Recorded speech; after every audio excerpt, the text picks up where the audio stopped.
अस्सलाम वालेकुम। अच्छा जी, चूँकि मेरा सारा ये प्रोग्राम, व्लॉग जो भी हैं ये वुमेन हेल्थ से रिलेटेड होते हैं, तो बहुत सारे मेरे अपने मरीज़ों की थी कि हमें इर्रेगुलर मेंस्ट्रुअल साइकिल के बारे में ना कॉन्सेप्ट क्लियर किया जाए। तो मैं उसमें सबसे पहले ये बताऊँगी कि देखें, पहले तो एज मैटर करती है और बड़े दुःख की बात है कि हमारी यहाँ पे अब एशिया में हमारी जो मेंस्ट्रुअल पीरियड स्टार्ट होने की एज है वो बहुत यंग एज में हो रहे हैं, 11-12 साल की उम्र में। हालाँकि यही पहले 14 साल के होते थे और यूरोप में 16 साल से पहले कभी किसी को, अब भी शायद उनके यही सिस्टम है और उनके कद बढ़ने की वजह भी यही है कि उनको लेट पीरियड्स आते हैं।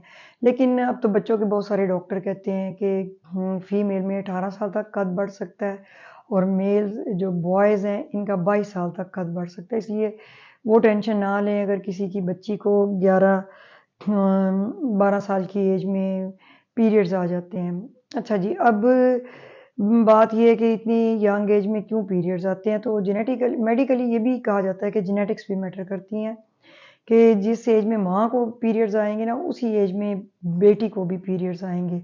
लेकिन अब मदर्स तो कहती हैं हमें 14 साल से पहले कभी नहीं आए थे। पाकिस्तान में तो 11-12 साल की उम्र में, यानी बच्चा 6th ग्रेड में अभी बच्ची है और उसको पीरियड्स आ रहे हैं, बहुत जुल्म है। वो बेचारी मैनेज भी नहीं कर पा सकती कि किस तरह इसको मैनेज किया जाए।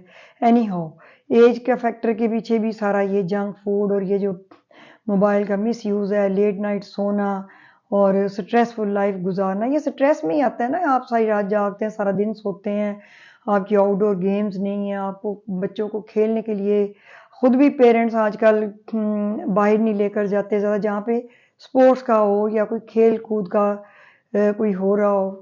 स्कूलों में भी इतना नहीं गेम पीरियड रहा। अब हेल्दी फिजिकल एक्सरसाइज का होना बहुत ज़रूरी है और आपका विटामिन डी और कैल्शियम का पूरा होना ज़रूरी है। आपकी कोई बाकी मल्टीविटामिन्स जो होते हैं, आयरन है, कोई चीज़ बच्चे को फिजिकली, बच्ची को फिट होना चाहिए। ख़ास तौर पे आयरन डेफिशिएंसी तो पाकिस्तान में बहुत ज़्यादा है और बच्चियों में भी बहुत ज़्यादा है। तो उसके तो मैंने सबसे बड़ी रीज़न भी आपको बता दी है कि जंक फूड है और ये जो हमें डस्ट चली जाती है थ्रू फ्रूट्स, फूड्स के, डर्टी हैंड्स, तो वॉर्म्स, ये जो जिनको आप गडोए और मलप भी पंजाबी में कहते हैं, ये पैदा हो जाते हैं मट्टी से। ये फिर जाके हमारा आयरन बॉडी में स्नेच करते हैं, ये खाते हैं हमारी खुराक। तो इसलिए फिर ये खैर ये तो अलहदा इशू है।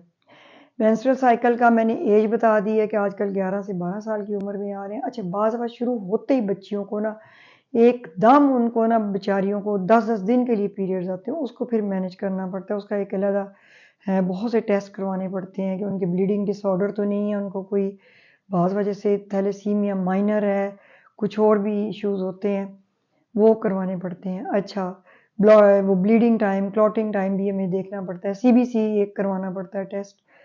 उसके बाद अगर ये सारा कुछ ठीक है तो फिर फीमेल को कैसे पता हो कि उसके पीरियड्स रेगुलर है।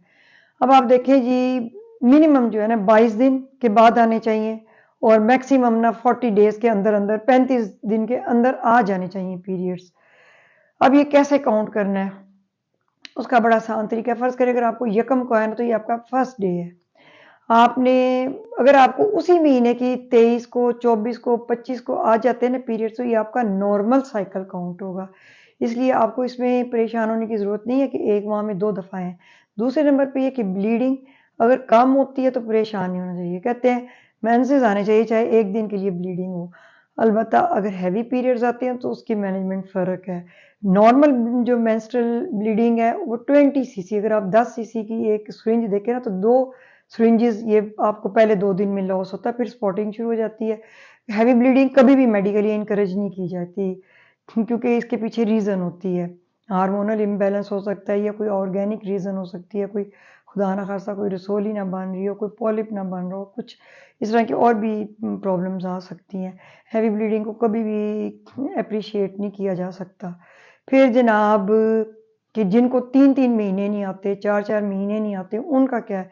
वो तो फिर सीधा ही उनका आजकल तो पॉलीसिस्टिक ओवरीज में पहली आप पेशेंट पे एक दफ़ा उसको देखें तो आपको अंदाज़ा होगा कि आपको देखने में वो ओबीज नज़र आ रही है, मोटी है, टम्मी निकली हुई है, उसके यहाँ पे भी बाल हैं, पेट पे भी बाल हैं, मेल पैटर्न के इवन वो बाल शुरू हो जाते हैं।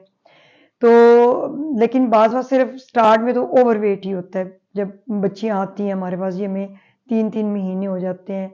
अब अनमैरिड का तो अंदरूनी अल्ट्रासाउंड भी नहीं हो सकता, वो एब्डोमिनल हो जाता है, एंडोमेट्रियम थिकनेस को मेजर किया जा सकता है, पॉलीसिस्टिक ओवरीज को भी डायग्नोज किया जाता है। और एक्नी भी होती है ऐसे पेशेंट्स को, उनकी ऑयली स्किन होती है, बाल उनके गिर रहे होते हैं, थिन हेयर होते हैं।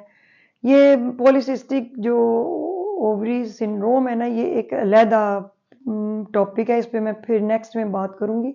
इरेगुलर मेंस्ट्रुअल साइकिल के लिए बस ये 3 बातें ज़रूरी हैं कि ड्यूरेशन आप देखें, जो ब्लड लॉस है वो कितना है, और तीसरे नंबर पे ये है कि अगर हल्की फुल्की कोई पेन होती है तो ये नॉर्मल, अगर सीवियर पेन होती है तो भी डॉक्टर के पास लेके जाना चाहिए। आजकल देखें अल्ट्रासाउंड में इतनी फाइंडिंग्स आ गई हैं कि हमारे लिए मुश्किल नहीं है ये गायनी की प्रॉब्लम को डायग्नोज करना, एड्रेस करना, कोई इशू नहीं है। मसला तो ये है कि आप डॉक्टर तक लेकर आएंगे तो फिर आपको सारी काउंसलिंग मिलेगी और इंशाल्लाह उसी हिसाब से बच्चियां मैनेज भी करना सीखेंगी। उनमें मेंस्ट्रुअल हाइजीन भी होती है, वो भी है कि आपको लेडी डॉक्टर ही समझा सकती है। तो इसलिए मेरा मशवरा है कि आप डॉक्टर के पास सिर्फ उसी वक्त ना आए जब कोई बहुत इश्यूज आ जाए, या आपके टोने टोटके ख़त्म हो जाए, या शादी के बाद ही आना है। आप बच्चियों को लेकर आए तो उनकी बहुत अच्छी काउंसलिंग होगी, उनकी ईटिंग हैबिट्स को चेंज किया सकता है, लाइफस्टाइल पे उन पे बात हो सकती है, उनकी नींद पूरी करने की उनको बताई जा सकती है, और बहुत कुछ एवेल्युएशन में आ जाता है। तो उम्मीद है कि अब मेरी इन बातों से कुछ फ़ायदा हुआ होगा।